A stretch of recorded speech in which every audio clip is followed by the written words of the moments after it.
Welcome back to Battle Breakdown. I'm David. I'm Ross. And today we're going to give you a breakdown, sort of turn by turn, of the battle you've hopefully just seen. If not, a link is in the description down below for Tyranids versus Chaos Space Marines, Black Legion. So let's start with Black Legion because they went first. I was a wee bit scared at the beginning because I did have a unit of Terminators and a Baron in Deep Strike, which is a large part of my force. It's about, it was about 600 points. It's a lot. 650 points give or take. So it's a lot, and it was the plasma ones. But the reason why I kept sort of the bolters back is because of bolter drill. I could move up the field and still put out 40 shots with those Terminators. So that's really, really good. Had to use warp time, and I couldn't quite get the Gene Stealers just from your positioning because you knew where they dropped first. Yeah. Because I did as many drops as I could before I had to commit to it. But you knew that if they'd rapid fired into Gene Stealers, it would have been heavy losses. Terrain also played a factor. You could kind of manipulate the terrain to your advantage with a lot of line of sight blockers, especially at ground level, I guess you could say. So I heavily thought about maybe putting Vengeance of the Long War and Endless Cacophony on them first turn to try and drop the Malanthrope. Looking back at the game, Malanceptor. Looking back at the game, maybe I should have. Because, we then obviously, we'll speak about it later.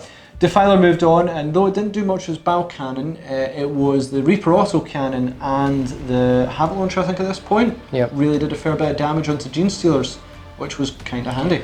Yeah, and you kind of needed that because the Gene Stealers, you've now played them a few times, and with the Gene Stealer Swarmlord Bridlord combo, how absolutely terrifying that unit can be. But again, the unit is really dependent on getting that charge within turn one. If they're sitting back, they can just be mass firepowered out of the game.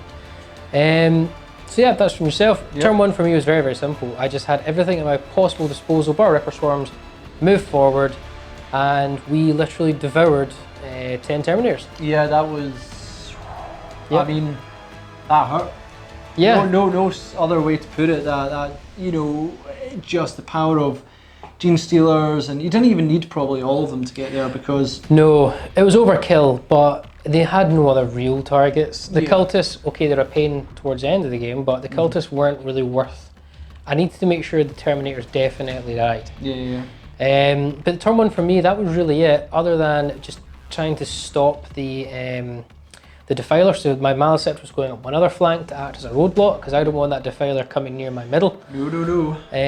But other than that, moved up and devoured the Terminators, and then we cracked straight on to your turn. So turn two was a bit of an interesting one. Obviously I'd lost the Terminators, I was a bit scary. Chaos Space Marines and Cultists were sort of hunkering down. Cultists moved forward and actually did pretty well. Yeah. Demon Prince came forward as well. It was a tricky situation to be in. I could have tried to manoeuvre, but I think you would have outmanoeuvred me, so it might as well be a bit more aggressive. And Abaddon and the Plasma Terminators came down. So that came to sort of my decision on, rather than doing 2 damage with Plasma, I did 1, but also got to shoot all the bolter shots, essentially another 40 shots? No, 20 shots, but then I enlisted Cacophony to get an extra 20 and an extra 10 Plasma. And then I betzed on them, and I think it was the right call. You're rocking a 4-up invul, and I would then lose all the bolter shots. Yeah. Plus, the bolters did hurt the Gene Stealers. Yeah.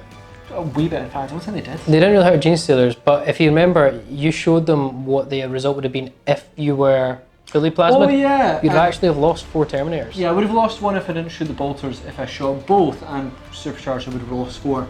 So there is something someone did say to me in comments, if you do sort of, go with a Baron and Combi Plasma, just be careful how many you reroll. You can reroll all the stuff for days, but if you're doing, 20 plasma shots and you reroll 1s, you're probably and 2s because of a Baron, you're probably still going to roll 1s at some point. But no, the single shot I think was an okay choice. I would say it was okay because it started to do the damage, and it meant that going into my turn 2, some of my units like the Swarmlord, now having to go into their fights damaged. Yep. So there's an inherent risk of whatever I go into, I might not come back out of it. Yeah. So then we went into combat, Defiler charged. Yep, that lasted a while. We'll leave the Defiler until turn whatever. Turn whatever that one, and then I didn't even win that one technically. You sort of ended it for us. Yep.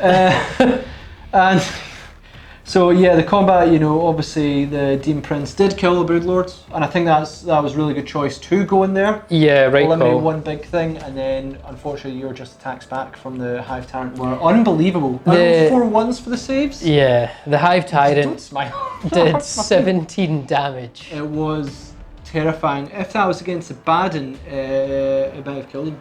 If you halved all that, I don't know the single ones, but if you halved it, still would have killed the Baden. Still would have killed him. But it's seemed to see though how your saves would have gone, because your saves have been much far superior. You had a 4-up invul rather than a 5-up invul. I think that was a time where if I needed to fail 4 saves, that was the time to get out the of system. Baden. Get out of my system, it's done. Yeah. So your turn 2. It wasn't.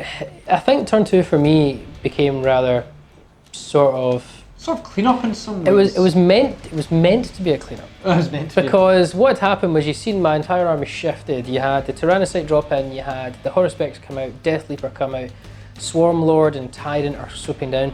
Basically everything was then converging on Abaddon and the remaining 10 Terminators, because the way that the Maleceptor Defiler fight was going, sure, let's just have that on one side. That'll be one flank. Yeah, come back to that. And I was pretty confident that, you know, Swarm Lord, all the sheer number of attacks and monsters, yeah, I'll chomp these guys up. And the Terminators, by all means, I was. Yeah, Terminators were dying. Terminators were just falling apart. And then it came to the crucial moment for Abaddon, and you just wouldn't die. I don't know if I suffered, I could be wrong, I don't think I suffered any damage in the first round. I suffered like 1 wound. If you suffered anything, it wasn't enough, put it that way. Well, yes. And that was a good sort of roadblock moment. Abaddon didn't deal with the Flying Hive Tyrant because you had that -1 damage now, which was really a thorn in my side. And you were constantly being paroxysmed as well, going through it. Slowing me down. Going on to my turn 3, you know, I mean, we dealt with the remainder. I think the Genestealers died at this turn, or at least you took no, they weren't dead yet, but they took a wee bit of damage. They were down to 1. So it was quite a bit of damage there. Defiler and Maleceptor. Yep. Just doing their thing. Doing their thing, you know, Chaos Space Marines. I think at this point, did I start legging it down the middle? I think it was maybe next. You did, but it's actually probably worth mentioning. The next few turns were just protracted. No, I think at this point I was actually moving. You were, yeah. No, I stayed still, and then I was dealing with Genestealers. That's what I did. So I tried to deal with Genestealers. Then Abaddon didn't kill the Hive Tyrant yet, and it was looking a bit precarious. It was still looking a bit rough at this edge. I hadn't dealt with the big things that were swarming Abaddon. Yeah, but as equally though, in my combat I wasn't either. Nope. So my part of the turn 3 again was really much of the same. I had nothing new for a while was coming in, other than, I'm not going to give a spoiler here, but I'm gonna. The next remaining turns was just me losing units. I wasn't actually taking anything with me. I was beginning to drop units, so it kind of fell away. I was just doing nothing. As soon as you lost the Hive Tyrant, that's when things became much more difficult. I think in the following turn, then I dealt with the Swarm Lord, and then I dove into the big scary mouth thing. The Horuspex, you dealt with that. That was when, I mean, that's just moving on a wee bit of turn, because the rest of it was protracted, you know, attacks from there. Yeah, I think where it importantly came into was turn 5. Yes. And there's a key things that happened in turn 5. Mainly, you had freed Abaddon up in the Terminator. Yep. And you started to have your positions on your own with your 5 Marines and your Cultists. Yep. But what really happened was when the Maleceptor decided to explode. Yep, that's not helpful for it. So when the Maleceptor exploded, that was really my last unit that could do anything. Because he could at least have fallen back and smited some Chaos Space Marines, or smited Abaddon if he could smited Abaddon. You know, he just needed to manoeuvre. But it didn't happen. Nope. And then, truthfully, the last piece was failing to continue the game. Failing to continue the game. Sorry, failing to end the game. Failing to end the game, and yeah, that was kind of. I was going to say, even if the Rippers had dealt with Abaddon, I think I would have had a hard time moving you. In fact, I know I would have a hard time moving you, but I would at least try and then put the battle cans and stuff into it. Basically, you suffered horrendous amount of damage. You'd have had an option to either go for the win by killing the Ripper Swarms some other way, or you could have gone for the draw by just blowing up the Tyrannocyte. Yeah. And then, so either way, you wouldn't have lost, but you'd either gone for a draw or a win. Yeah. But yeah, no, you really needed that game to stop. Yeah. It didn't. It allowed me to sort of clean up. So guys, that was a really intense game, and if you haven't watched it, again, as we said at the start, please check the link down below. If you haven't watched, you now know what happens. Yeah. Either way though, back and forth, a lot of really important roles and moments, but we do hope you enjoyed that battle report, and we hope you enjoyed our sort of in-depth thoughts on the battle as a whole. So check his links down below for social media and Patreon to support the channel and check out all the updates we're doing.